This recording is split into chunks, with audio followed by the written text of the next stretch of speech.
मी छत्रपती संभाजीनगरवरून आले. चांगल्या सुसंस्कृत फॅमिली मधली आहे मी. माझं माहेर पण चांगलं आहे, सासर पण चांगलं आहे.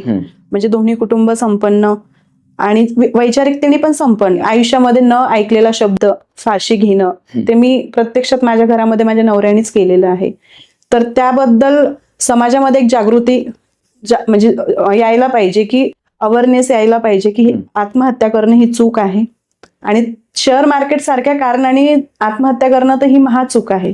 कारण तिथं इकॉनॉमिकली पण तुम्ही जाणार, मेंटली पण तुम्ही खच्चीकरण करून म्हणजे शेवटी त्या कुटुंबासाठी जगण्यासाठी काहीच ठेवत नाहीये. तुम्ही मानसिक आधार ठेवत आहे ना इकॉनॉमिकली आधार ठेवत आहे. तर अशा गोष्टींमध्ये समाजामधले बरेच तरुण पिढी आजकाल जात आहे. तर पॉडकास्टमध्ये येण्याचं कारण तेच की ह्या तरुण पिढीने माझ्या पॉडकास्टद्वारे जर ऐकलं असेल तर कुणी आत्महत्येसारखे विचार त्यांच्या मनात घोळत असेल तर तिथे त्यांनी ते स्टॉप करावेत. कुणी शेअर मार्केट सारख्या जाळ्यामध्ये अडकले असतील, कर्ज घेणं वगैरे, तेही तिथे त्यांनी स्टॉप करावं. तर ह्या कारणासाठी मी इथे आलेली आहे. पण ते काय करत होते? ते राज ऑटोमध्ये होते, मार्केटिंग क्षेत्रामध्ये. नंतर तुम्हाला केव्हा जाणवलं की बाबा आपले पती शेअर मार्केटमध्ये पैसे गुंतवतात? मला जाणवलं तसं नाही की एवढा पैसा गुंतवता, हे मला शेवटपर्यंत जाणवलंच नाही. म्हणजे ज्यावेळेस त्यांनी सुसाईडचा पहिला अटेम्प्ट केला त्यावेळेस मला माहिती झालं की यांनी एवढ्या गोष्टी तिथे केलेल्या आहेत.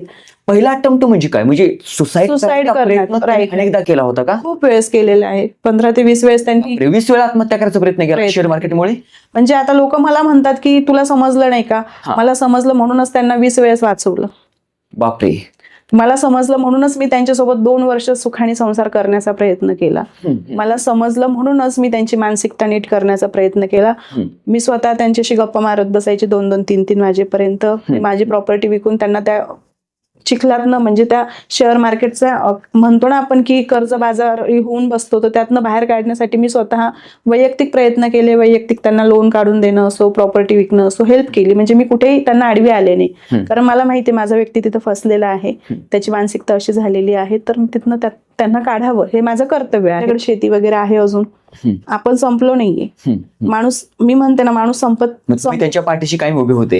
कायम मी शेवटपर्यंत त्यांच्या पाठीशी उभीच होते. कॉल किंवा माझा मेसेज उचलला असता तर मी शेवटी सुद्धा आणलंच असतं. म्हणजे माझ्यामध्ये तेवढे गट्स होते. मी त्यांचं माइंड आणि ते ऐकायचे माझं. मी त्यांना जर समजून सांगितलं नाही असं नाही करायचं ना, तर शेवटी माझा निर्णय ऐकायचे. त्यांची मानसिकता अशी का झाली? शेअर मार्केटमध्ये पैसा गुंतवणाऱ्या माणसाची मरावच का, अशी मानसिकता का होती? मार्केटमध्ये प्रॉफिट लॉस म्हणजे आनंद आणि सॅडनेस, म्हणजे हॅपीनेस अँड सॅडनेस हे सोबत येतंय आणि मागे पुढे कंटिन्यू. एका दिवसात जर तुम्ही 10 वेळेस शेअर घेताय, 10 वेळेस विकताय, त्याचा प्रॉफिट लॉस, तर तुमची मनस्थिती काय होणार? तुमची मनस्थिती तुम्हाला डिप्रेशनच दाखवणार.